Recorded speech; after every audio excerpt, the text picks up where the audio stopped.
A deputada Maria Elvira Salazar afirmou que o governo de Donald Trump e o Congresso dos Estados Unidos monitorarão atentamente a liberdade de expressão no Brasil. Crítica ao ministro Alexandre de Moraes, Salazar disse que regimes opressores enfrentarão um novo xerife, em alusão a Trump. Ela também alertou Lula e Gustavo Petro por críticas feitas a Trump e Elon Musk.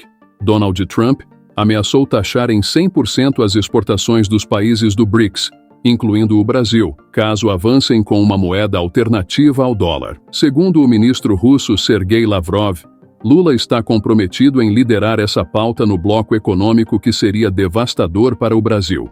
Antes de prosseguir, peço gentilmente que dedique um momento para deixar seu like, inscrever-se em nosso canal e ativar o sininho para receber nossas atualizações. Seu comentário é fundamental, pois contribui para que mais patriotas tenham acesso a essas informações relevantes. Agradeço antecipadamente pelo seu engajamento. Há uma expectativa realmente muito grande de mudança de ares, de novos ventos aí com a chegada de Donald Trump na presidência dos Estados Unidos a partir do ano que vem. O Congresso também de maioria republicana. O que a gente pode esperar, principalmente essa bandeira da liberdade de expressão tão importante nos Estados Unidos e como isso reflete e pode impactar aqui no Brasil também, né, Silvio? Paula, boa noite, Ana. Boa noite. Muito bom tê-la ainda mais perto da gente. Boa noite, Pioto. Deixo aqui um abraço para Augusto Nunes. Boa noite para você que começa a semana conosco. Os ventos já mudaram e são os ventos da liberdade. Os ventos que sopram são os ventos da mudança e o Brasil não escapará desta mudança. Se, infelizmente, aqui dentro do nosso território tem pessoas com cargos, autoridades, tentando mudar o nosso regime, tem gente, quando a gente olha para cima do mapa um pouquinho, tem gente preocupada que a democracia constitucional seja mantida no Brasil. Nós estamos vivendo talvez o final deste inverno.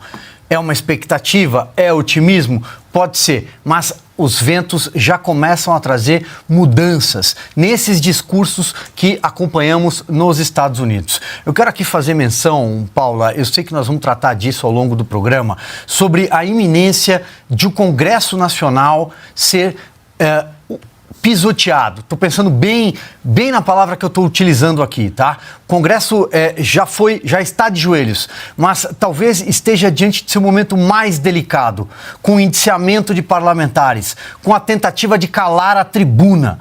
A tribuna é a última trincheira, o último anteparo de uma democracia saudável. Olha, o Congresso Nacional já foi fechado 18 vezes. 11 vezes o Congresso Nacional foi fechado só por Pedro II, 2 vezes por Vargas, 3 vezes durante o regime militar. Ninguém tem saudade dessa época.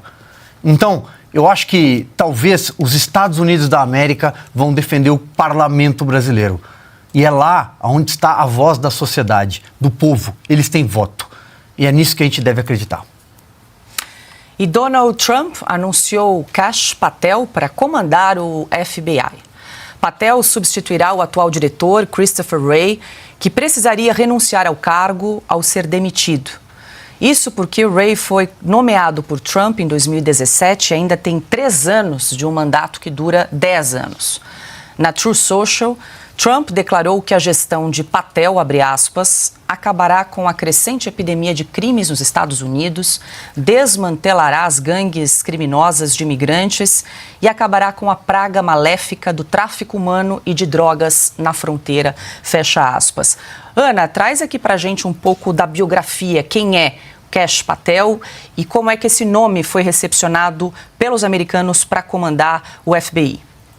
Bom, depende quais americanos, né? Porque tem muito americano que não está contente com esse nome no FBI, porque Kash Patel é muito leal a Donald Trump, ele é um advogado muito influente também e ele trabalhou no começo da administração Trump, em 2017, na Comissão do Judiciário na Câmara dos Deputados, depois também testemunhou no Senado americano sobre aquele tal conluio com a Rússia, do Donald Trump, conluio com a Rússia, a investigação que demorou 2 anos e meio para ser concluída.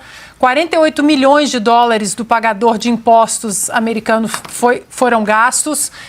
para chegar à conclusão de que nunca houve conluio de Donald Trump com a Rússia antes daquela eleição de 2016 e depois de Donald Trump entrar na Casa Branca em 2017. Kash Patel, ele conhece muito bem as entranhas, as vísceras da corrupção em Washington. É por isso que muitos na imprensa militante e no Partido Democrata estão criticando de forma bastante agressiva o nome dele. Ele tem acesso a muitos documentos, ele tem acesso a outros acessos que agora ele vai, como chefe do FBI, ele vai ter carta branca para entrar em certas pastas que o Partido Democrata não quer que Donald Trump entre, e ele vai puxar todos os fios de um emaranhado muito grande desse aparato que os democratas usaram durante os últimos 4, 6 anos, até eu diria, da politização do sistema judiciário nos Estados Unidos, incluindo o próprio FBI. Então, pela choradeira, digamos assim, da imprensa americana, do Partido Democrata e até de republicanos que não queriam a volta de Donald Trump à Casa Branca, os americanos de boa índole e que elegeram Donald Trump num tsunami vermelho, eles têm certeza que é um bom nome. Fizemos um combo aqui de Estados Unidos em sua homenagem aqui para começar o programa, Ana. O presidente eleito dos Estados Unidos, Donald Trump, fez uma exigência aos países que integram o BRICS, entre eles o Brasil. Segundo Trump, caso o grupo crie ou apoie uma nova moeda que substitua o dólar americano, haverá taxação de 100% sobre suas exportações para os Estados Unidos. A ideia de criar uma moeda do BRICS partiu de Lula. A afirmação foi feita pelo ministro das Relações Exteriores da Rússia, Sergei Lavrov, em uma entrevista à TV BRICS. Ainda, de acordo com Lavrov, Lula fará questão de priorizar o assunto. Piotr, eu quero te ouvir. A ideia partiu, então, do presidente Lula, também não surpreende. Já discutimos isso em outras oportunidades. Agora, teria alguma chance dessa ideia de uma moeda comum no BRICS prosperar, Piotr? E como é que você observa essa reação de Trump, que já foi rapidamente e disse, se essa ideia avançar, 100% de taxação? Como é que você vê isso? Vamos lá, tem 2 pontos de vista que precisam ser compreendidos, Paula, porque o assunto, primeiro, é uma questão de soberania. Óbvio que você pode, num conjunto de países, dizer que você vai criar uma moeda para fazer as trocas entre eles. Isso pode crescer ou não. Até aí é só uma lógica econômica. A questão é, estes países todos fizeram a lição de casa para ser capaz de criar uma moeda que faça frente ao dólar como moeda de troca internacional? Este é o ponto. O Brasil não fez. O Brasil tem um problema que é das coisas mais, digamos, pequenas, obviamente, do ponto de vista econômico, de quem pensa em política econômica com seriedade. Mas é grandioso no estrago que faz ao país. A gente está com um problema de déficit. Aí o país quer o quê? Liderar uma discussão de uma moeda internacional. Aliás, os russos já disseram que foi ideia do Lula, né? Então, para quê? Você não consegue resolver o problema fiscal, que só depende de você. O caso brasileiro, neste momento, e a gente falou disso muito na semana passada, o déficit brasileiro hoje é só culpa do governo de plantão, porque o país foi entregue com superávit lá no ano passado, em 2022, na gestão passada, e nós não tivemos nenhum grande feito, algum problema internacional, assim, nem pandemia, a guerra da Ucrânia ainda continua, mas ela não afeta a economia global mais como fez, ou seja, você não tem nada que vá além do seu controle, ou seja, o país que hoje não consegue resolver os seus problemas mais básicos na economia está querendo liderar uma discussão como essa. A reação de Donald Trump é típica de negociador.